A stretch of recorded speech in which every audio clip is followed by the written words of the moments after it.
Hey guys, it's Olivie Blake, and this is me not writing. I think today's gonna be a pretty quick day. Nobody needed anything last week, so I'm just gonna assume that everything's fine. I hope you guys are enjoying My Brilliant Friend, whether you're reading it for the first time or not. I am very much enjoying my reread. There are definitely things that I missed from the first time around or that I understand better now that I'm rereading the book. Stuff I wouldn't have known to pay attention to. Just for the record, Enzo is like one of my favorite male characters in essentially all of literature. So yeah, not that you get to see much of that in My Brilliant Friend, which is a very good reason to read on in case you needed one. Although I will genuinely be shocked if you get to the end of My Brilliant Friend and don't immediately feel the need to pick up the second book. I'll find it very shocking. I am not usually big on series. It kind of takes a lot for me to want to continue reading in the series, and I didn't understand that the Neapolitan novels were essentially one large book. So I brought book one with me on vacation and then didn't bring book two even though I had it. And it was like it was just a terrible mistake. I finished book one and was just like very much in distress.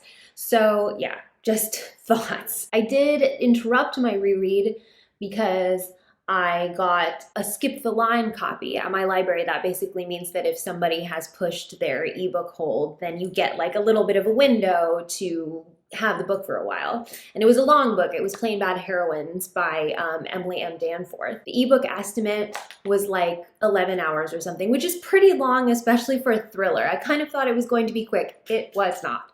I also thought that it was going to be primarily Victorian / Gothic.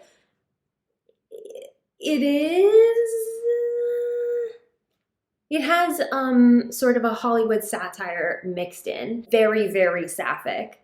So to the point where it's like they don't even really address it. Like they don't really discuss it. It just is, which is kind of nice. It reads like fanfic that way, which is a good thing. I feel like in fanfic I never really have to explain. And this character is bisexual because it's just kind of like the presumption in fandom is like sexuality is just what even is it? It just is what it is. So that is a very enjoyable vibe. My issue with thrillers is that they never quite satisfy me. Because you get kind of excited about what the outcome is going to be. That's what makes you keep reading, is like, what is the mystery to explain all these things that are happening? And for whatever reason, it never is. I think because the buildup is so like, I build up what I think it might be, and then the thing that it ends up being kind of disappoints me. And I think this is one of those books where it's just kind of like, oh, that was more mundane than I thought it would be. Probably because I come from a place of writing fantasy and the outcomes, thriller is always kind of got that mix of something fantastical, but not fantasy. Whereas I always want it to fall in like a deeply rational explanation or a deeply fantastical, and it sort of falls in to a magical realism, not really kind of place. But yeah, I think I'm giving away more than I need to. It's enjoyable. It's not perfect, but it's enjoyable. It's weird. It's kind of like how I really like the book Her Fearful Symmetry, which I regret telling people that I like because I think people assume certain people who don't read as many books find that book is too weird for their taste. So yeah, this would be a weird one, but if you're, kind of the open-minded reader, this would be the one. We also talked about My Year of Rest and Relaxation recently. That's another weird book. I think it really depends how you want to feel when you're reading. And I think my thing is that I always want to read something unusual, something I've never come across before, something bold and interesting. And part of that is because I'm paying a lot of attention to the craft in addition to the story. So I don't necessarily need morality. I don't really need an arc most of the time. I just want to read something that I've never read before that is going to stick with me, whether it's a memorable character or memorable voice. Did I already say not to read the ebook version of this book? Because it has footnotes. And going electronically through the footnotes was a little bit difficult. I think it would be easier if there was a book. In fact, I missed a very major footnote and then was a little bit confused when I came to a later plot point. I was like, what is this? Who are these people? That was my bad. Or the ebook structure's bad. But anyway, interesting voice is what this book has. Moving on. I have a glass of water. How healthful of me. I'm on day 3 of a migraine. It's fine. It's fine. So last week / long time ago, not that long ago, I don't know, I lost track of time. Someone asked, why do friend breakups hurt more than regular breakups? And this is something that we've talked about before in bits and pieces. We sort of touched on friend breakups. We touched on a lot of like friend issues. That's like, my friend group has this problem, or am I a toxic friend because XYZ? But we've never really talked about why are friend breakups painful. And I think there's a lot to it. Friend breakups are something, like, I think I'll probably never run out of things to say because they're just one of those things we don't talk about enough. I think it actually kind of makes sense for me to open with the queer narratives of plain Bad Heroines, because there is such a fine line between a close female friend, like feeling platonically very close to them in a sisterly way, and romance. And I think in a lot of ways there are certain aspects that feel the same. I think when you meet a really interesting woman, and even if your feelings about her are purely platonic, there is some sort of spark. You almost get butterflies. You get excited to know what she thinks about certain things. You get excited when you make her laugh, when you give her a present that she likes, when you go do some girl thing together that is something the two of you get to share. It feels a lot like the beginning of a relationship where it's just like you feel like you found a match. And I also think that good platonic friends, especially close female friends, contribute a lot to who we are. They open up our mindsets. They open up the things that we like. We start to like things that they like. In the same way that the best thing about a romantic relationship is that you get to see the world in a different way. It's the same thing with friendships, that like how another woman sees the world is going to really affect how you see it, what you find funny, what you're interested in, what kinds of things you like. There's this Tumblr post that I saved for myself, which says, have you ever noticed you pick up little habits and phrases from the people you love? It's no wonder our hearts are so easily broken when people leave. We become a reflection of the people that we care about, and those personality traits stick with us even if the people don't.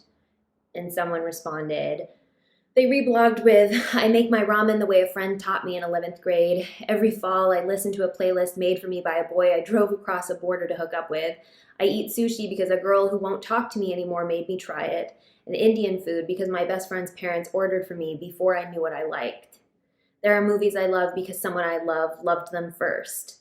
I'm a mosaic of everyone I've ever loved, even for a heartbeat. And I think this is very true, and it's almost especially difficult with friends because sometimes there isn't closure. I think sometimes you can recognize that a romantic relationship has run its course because there's no future in it. And there's something heteronormative to that, that's like,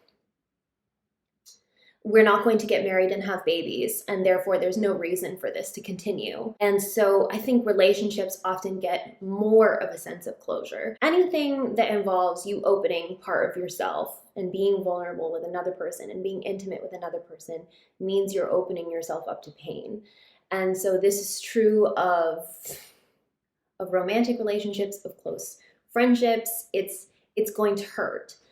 And I think what makes it seem like friend breakups hurt more is because you seem to lose part of yourself, and there isn't always a discussion about it. I think that a lot of times there isn't a discussion. One thing that I was talking about last week when we were talking about really knowing someone and how long it takes to actually know someone is you kind of have to, like, big things, big calamitous things don't come your way all the time. So sometimes you don't really see who someone is until after a couple of years. And by then it can feel very, it can feel like whiplash, I think, to sort of discover how someone reacts when they're under pressure or when they're under stress. I think every time that I've had a major friend breakup, it's because something has happened in either their life or mine where one of us can't adjust to what's happened. It's like our relationship is only preserved in the time where all the circumstances were exactly a certain way. So one time with a friend who was having a lot of trouble at their job, they weren't handling their stress very well. I felt like I was sort of, they were lashing out at me. And, there's only so much I can do. There's only so much we can do when we're trying to preserve our own emotional health. Someone else went through a really major, major romantic breakup, and when that happens, so much of their life and their priorities changed, and mine didn't. And so it was hard to kind of understand, how do we keep the same relationship we had before when moving forward parts of you are going to change and I'm maybe not going to be part of it, or I'm not going to be as important for you, and therefore a lot of our dynamic is going to change. I never feel like a friend breakup is one person's fault, and that I think that part of what is painful is you get the grief of missing them, and in some way you get the guilt of knowing that you could have done something along the way, or they could have done something and they didn't, or you could have said something sooner, or maybe you shouldn't have said something. There's just like this mix of, I'm sad, part of this is gone, and I have this sadness that I need to heal. And worse, I need to heal alone because healing with them is in some way not helpful to me anymore. Or I can't do it with them here because they're not doing it in a way that allows me to cope. So I think that's why there's this sort of mix of feeling partially responsible and then also feeling partially powerless or helpless. That's like, I don't know what I could have done to make things different. Like, I could spin out all the possibilities I want, but it's timing, and you'd think that friendship would be stronger than that, but sometimes it isn't. There's only so much you can control about any relationship, and the only thing you can control is yourself. So sometimes things fall apart and there's nothing you can do about it, and the decision to leave or to let things end can feel, that's the contentious part. So I mentioned last time that the only cure for grief is time. And all you have to be able to do is to get yourself through the time that you're grieving, and that means finding a way to cope. And finding a way to cope sometimes means cutting them out of your life. Sometimes it means muting their Instagram, because just seeing them pop up is hurtful, because then you kind of see evidence that life is going on without you, and that is very sad. So how do you get through it? I think you allow yourself to feel sad. I think that sometimes it feels like it would be easier to stay angry, or to be angry, or to want to decide that they're no longer important to you, or maybe they never were important to you. This kind of need to raise things to the ground is a recognizable impulse, but I think that it is better, healthier, question mark, harder certainly, but still probably more worth it to recognize the shape that someone takes in your life and the way that they change you, and to acknowledge that to yourself, but to also acknowledge to yourself that that's who you are now. It's not a piece of them. It's a piece of you that they gave you. And that doesn't have to be taken away from you because the person isn't there the same way they were before. I mean, if you think of yourself as something that is constantly changing and evolving, you're just different versions of yourself. The version of you that has pieces of them is just a new version of you. How do you heal? Because certainly people will hurt you. That I don't know. That really depends on what happened and how you feel about it and what kind of emotions you're having.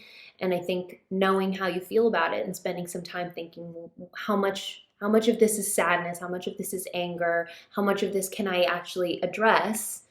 I just think that what's most important is that it doesn't keep you from having relationships with other people in the future. As much as it hurts to have a friendship end, I think the last thing you want to do is decide I never want to have a close friendship like that because I never want to go through this pain again. Because I think, essentially, I mean, the only experience that is truly human is this being connected to other people and letting them be part of your life and being part of their lives. And yes, people will come in and out of your life. That will continue to happen. But it doesn't have to make everything that came before it invalid. It doesn't have to be a waste of time. I don't think it ever is a waste of time, because you wouldn't be who you are without their presence in your life, even for a heartbeat. So be sad, grieve, miss them. Maybe don't allow them to occupy your life in the same way they used to. Don't allow them to take up too much of your time and space and mental health. You know, do whatever you need to do to make sure you don't see them unexpectedly. You know, their posts in your feed or whatever. But I don't think that that means you cut out your memories of them, because I think that the only really, the truly beautiful thing about friendship and about love and about knowing someone is that connectedness. And I don't think it's ever worth sacrificing that to feel nothing. Because really, what are you if you feel nothing? Not to get super theoretical on you or anything, but truly the best thing we can do, and the only thing that really lasts is how we connect with other people. And so if you remove that from the equation, what about you really persists? You know, what do we really leave behind except the way we made other people feel and the way they make ramen now because we were in their lives? You know, that's the thing that really lasts and the parts that really matter, even if they feel really small. And so to give it up is not really worth it. I'm sorry that it's sad, that it's hard. I'm sorry if you feel like part of it was your fault. I'm sorry if it makes you question whether you want to do it again. I'm sorry if you wonder if you're the problem. I think this is one of the things that happen, the misalignment of ideas is this idea that, well, maybe since every friendship I've had has ended in this sort of way, I must be the problem. I don't really think that that's true. But I think ultimately, you make the decisions you make, you feel the way that you feel, and you experience things the way that you experience them, and you will love again. You will have a friend again who will make you feel this way again. There will be a time when you don't feel lonely. There will be a time when you have a place for that thought that you would normally give to this friend. Someone else will have it in the future. Your other relationships will shift to accommodate for whatever you feel you're missing. I believe that nothing really, ever happens in perfect singularity once. You will love again. And, maybe it won't be the same love, maybe it won't be the same relationship, but it will be something new. We don't naturally move backwards. That's not how time works. We can't really reverse. We can't become old versions of ourselves. So even if you think a version of you was better before, all you can do is become a new version of you. So yeah, take your memories with you, take your joy with you, take your pain with you, but move forward. I'm sorry that you're sad. This is a weird time to feel sad and a major time to feel lonely. This is definitely, you probably feel lonely for reasons that are outside the context of just your friend breakup. So just a reminder of that. Anyway, yeah, I don't think I have anything left to say. The spell discussion will post probably on Saturday. And then oh my God, this month is going so fast. I took on way, way too much this month. So anyway, this has been me, Olivie Blake, not writing, and I'll see you next week.